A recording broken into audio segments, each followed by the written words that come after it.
The brick wasn't just a brick, it was a soldier's legacy, and Karen snatched it like it was a clearance rack sweater. By sunrise, her name was a curse whispered across town.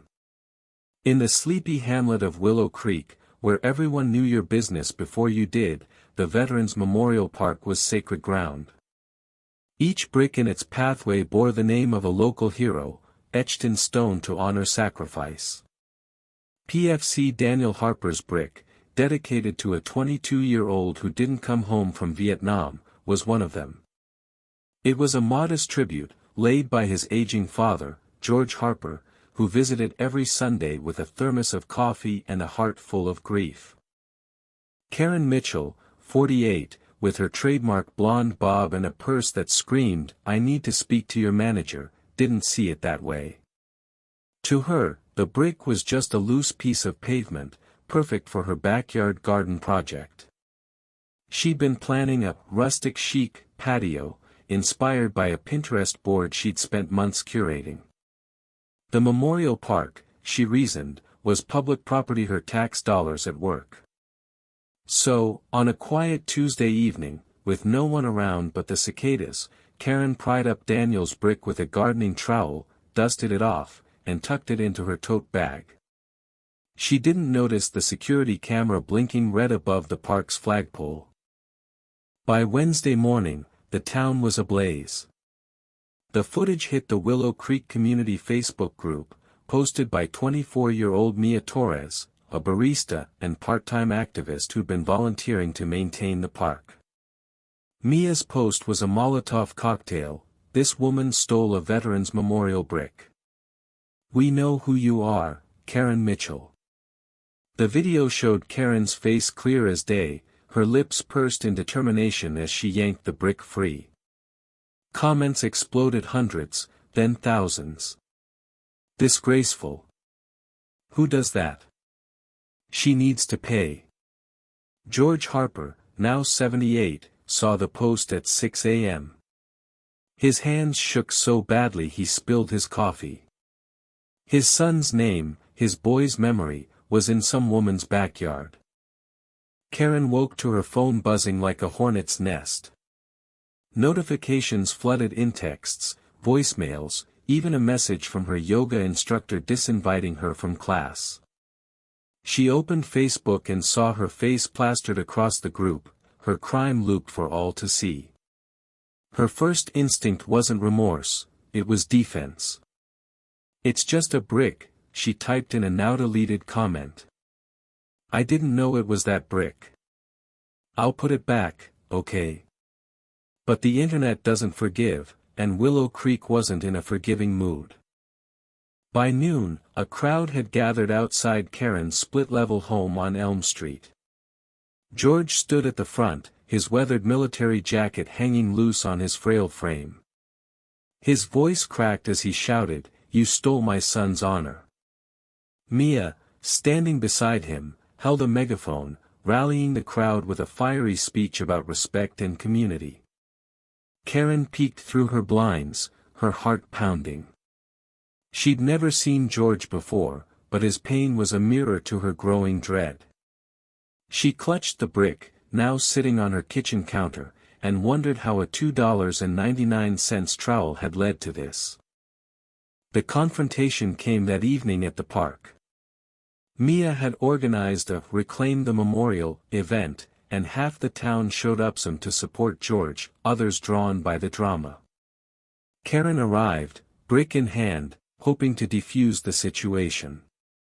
She wore sunglasses and a scarf, as if that could hide her. The crowd parted as she approached George and Mia near the flagpole. "I'm sorry," Karen stammered, holding out the brick. "I didn't mean to hurt anyone." George's eyes, red from tears, met hers. "You didn't just take a brick," he said, voice low and raw. "You took my boy. Again." Mia stepped forward, her voice sharp as a blade. "You thought you could just take what's sacred and walk away. This isn't about a brick, Karen. It's about respect." The crowd murmured, some yelling insults, others filming on their phones. Karen's face burned.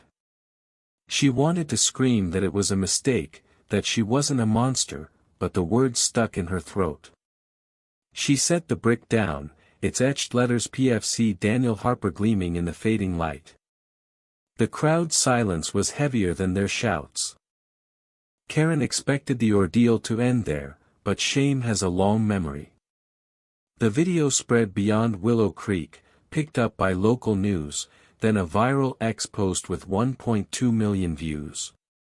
Karen Steele's Vets Memorial brick became a meme, her face photoshopped onto everything from villainous movie posters to wanted signs.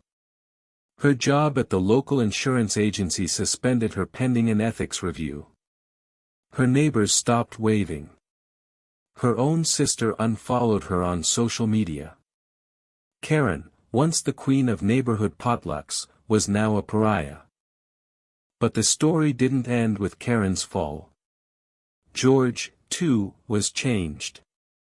He'd spent years keeping his grief private, visiting Daniel's brick in quiet ritual. Now, his pain was public, dissected online and in coffee shop whispers. He hated the attention almost as much as he hated Karen's act. Mia, meanwhile, became a local hero, her activism gaining traction. She started a fundraiser to restore the memorial, raising $10,000 in a week. But even she felt the weight of the conflict, wondering if her righteous anger had fueled a mob. Weeks later, the brick was relayed in a small ceremony. George knelt, touching his son's name, and wept. Karen wasn't there. Resht left town, her house listed for sale. Some said she'd moved to a city where no one knew her name. Others said she was still in Willow Creek, hiding in plain sight, too ashamed to show her face. The truth was murkier, as truths often are. Karen sent George an anonymous letter, apologizing in clumsy, heartfelt words. He burned it without reading past the first line. The memorial park returned to its quiet rhythm, but the scars lingered. Townsfolk walked a little differently past Daniel's brick, as if it carried a new weight. Mia continued her activism, but with a quieter edge, wary of how quickly justice could tip into vengeance. George stopped his Sunday visits, the park felt too exposed now, too raw. And Karen, wherever she was, carried a shame heavier than any brick. The story of Willow Creek asks us to weigh intent against impact, mistake against malice. Was Karen a villain, or a woman who made one terrible choice? Was the town's outrage justice, or a mob's catharsis? Share your thoughts. Where do you draw the line between accountability and public shaming?